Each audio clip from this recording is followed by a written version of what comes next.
So quarterbacks, is this the end of the battle? Is it Mason for sure now? Yeah, Mason's starting right now. Okay. Yep. Good deal. Will Colton still get reps, or is it just Oh yeah, strictly we always Mason? got to still get reps. You always got to have everybody prepared, and always continue to work and get better. And like we always say, this game's a physical game. We saw that in the last game, guys go down. So you always keep working everybody, you always keep getting guys better, and no position's ever over. But you guys keep wanting me to say something, so today I'll say it. Mason's going to start, but nothing's ever over, and everybody always keeps competing. How much momentum do you have coming into this game after that Wyoming effort? I think our guys should be really confident. You know what I mean? I think they should be, number one, we went into that game saying that game was about being a man, showing courage, showing toughness, and they did all those things. You know, they showed great courage and great toughness. Now we just got to do the little details. There was just like, you could break down about 7 plays if we just do one little technique or fundamental better, you win the game. You know, and that's, so we just got to be, you know, we want to play with great passion, kind of what it says right there. We got to have passion, but discipline gives passion a purpose. There's got to be a little bit more discipline in our footwork. Trust our footwork, trust our technique at key situations, and that's what discipline is. You know, sometimes everybody thinks discipline is just getting mad at somebody. Discipline is just using your technique and doing your fundamentals when it's the most important part of the game. After looking through the film of that Wyoming game, did anyone stand out? Well, a lot of guys stood out. You know, a lot of guys played with great courage and toughness. But you know, Trey and Christian ran around, made a whole bunch of plays. You know, on defense, offensively, the O-line played very hard and blocked hard, did some good things. Mason moved around, made some plays out of the pocket. Jeff made some good plays. You know, a couple times they're just tackling him. You know, it's hard for him to times getting open, but I thought a lot of guys did some good things. Obviously, Hayden made a great catch. That was an unbelievable catch. I think our tight ends have done a good job the last couple of weeks blocking. So there was a lot of guys. I think our big guys up front defensively really have improved each week. They got a little bit better each week. So both Jonah and Noah, Nate DeGraw, and Big 55, all 4 of them are rotating, keep each other fresh, and I think they really improved. I was proud of Charles.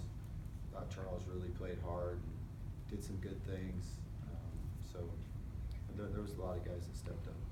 You said in camp that you wanted the team by this point, by the Eastern game, to be ready for Big Sky play. Do you feel that the team's there? Yeah, I think we are. I think we're ready to go compete, be tough. We just gotta, again, you know, Coach Singovich loves to say, be at your best when your best is needed, and that's kind of. We just got to make a few more plays, being our best when our best is needed, and trusting our technique and coming through at those points. How much better equipped are you to deal with those mobile Big Sky quarterbacks this year? I think it all starts up front. So I think if we can do a good job of really pushing the pocket inside, and then closing it on the outside, I think that's where it starts. And I think our guys are flying around. I think we're tackling better in the secondary right now. So, you know, I think we are better equipped. Now we just got to go out and we'll find out this week, because you don't get any mobile than him. You know, he's a playmaker. He's a great player. Really makes things happen with his feet and his arm. They do a good job schematically using him, and so we'll find out. That's for sure. How's Coyote doing?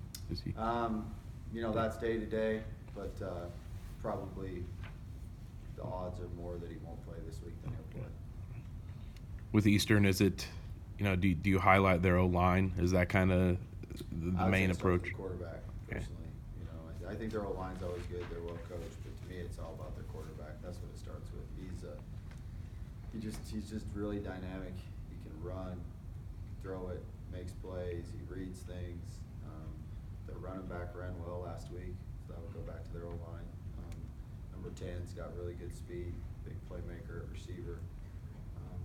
But I would say it starts with their quarterback. Are you better positioned to keep him off the field with your running game this Hopefully. year? That's the key. You know, that's how we wanted to win last week. You know, in the second half, we had the ball 50 plays to their 25. So I think our best defense would be our offense staying on the field, and that's what we want to do. We'd like to see them standing on the sideline as much as possible.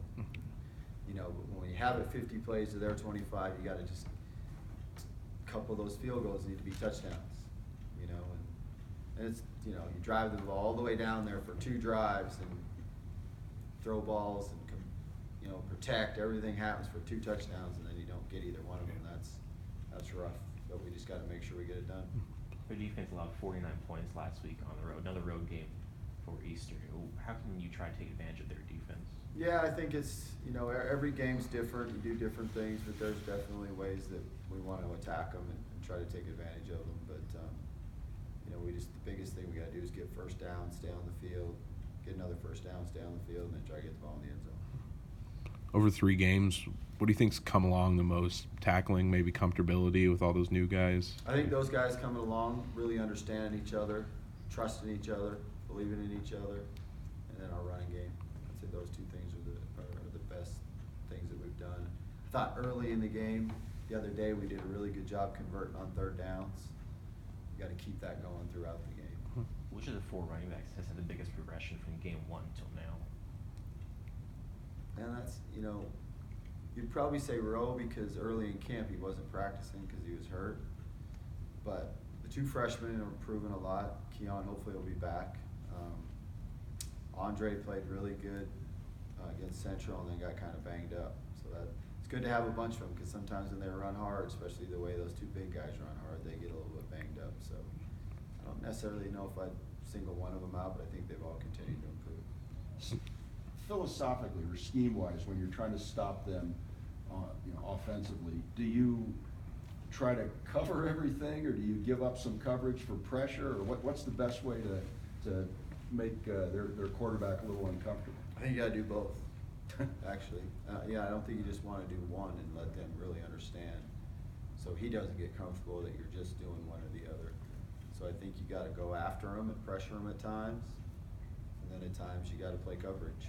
You know, either way, you gotta make sure we're all sound gap-wise, because they're gonna run the ball too, and their backs will pop some long runs. Anything else, Coach? We're good? All right.